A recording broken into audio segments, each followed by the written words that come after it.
Only on 2 News tonight. With the holidays coming up, many will be taking advantage of the time to get away. But are police in tourist towns trained to handle the spike in population they're going to see?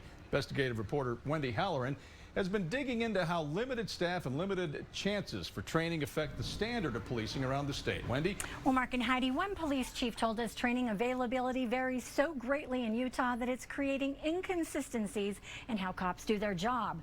The discussion coming as the investigation continues into how one high-profile case was handled here in Utah.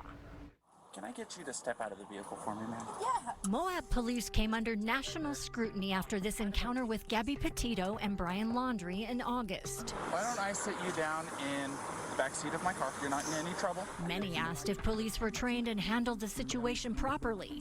An investigation that is still ongoing. I believe they're 100% qualified. Acting Moab Police Chief Braden Palmer says he has confidence in his officers and their training. I do believe that constant training is important. 2 News investigates learned rural police departments like Moab have less access to training than more urban areas. Often rely on online training, local resources, and private providers. Sure. Rural officers have to travel sometimes more than 100 miles to state-run training locations in Logan, Sandy, Draper, Gunnison, Cedar City, and Price. In a rural community, you very often get a single opportunity for your staff to attend what are sometimes the very sparse training opportunities. Jim Winder is a former Moab police chief and a former Salt Lake County sheriff. Officers are there. Okay, I'll let them know they're... When rural cops sit down locally for training, he says they'll leave their radio on. Half of the class would be gone by the time the training was completed because they had to respond.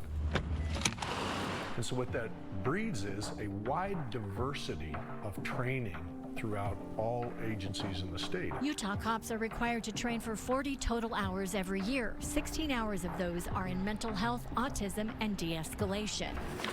We also learned there is no general standard or requirement for those 40 training hours, which means law enforcement leadership can decide just about anything can be classified as training. So this is a state where the most important government is the one that happens at the local level. Joe Doherty is a spokesperson for the Utah Department of Public Safety, which oversees the Peace Officer Standards and Training Division. And that's where that oversight really needs to be, is with the police chief, who is accountable to his or her mayor and city council. Post verifies the hours reported to them from law enforcement agencies, but they don't verify the courses police take or its curriculum. Our division does not have the bandwidth or the capability, really, or feasibility of verifying the training for 9,000 officers and what courses are available. Nor do they require private providers have any kind of certification. There's nothing that the state requires of like contractors, third-party contractors. All in favor, say aye. Winder told 2 News he wants the legislature to fund a mobile police training unit that would teach a well-developed 40-hour curriculum.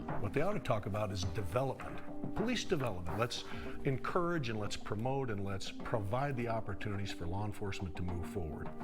And there's a lot of room for that. Now, we reached out to the Senate Law Enforcement Committee Chair Keith Grover to ask if the committee would consider mobile training opportunities for rural areas. He has so far not responded. Wendy Halloran, KUTV 2 News.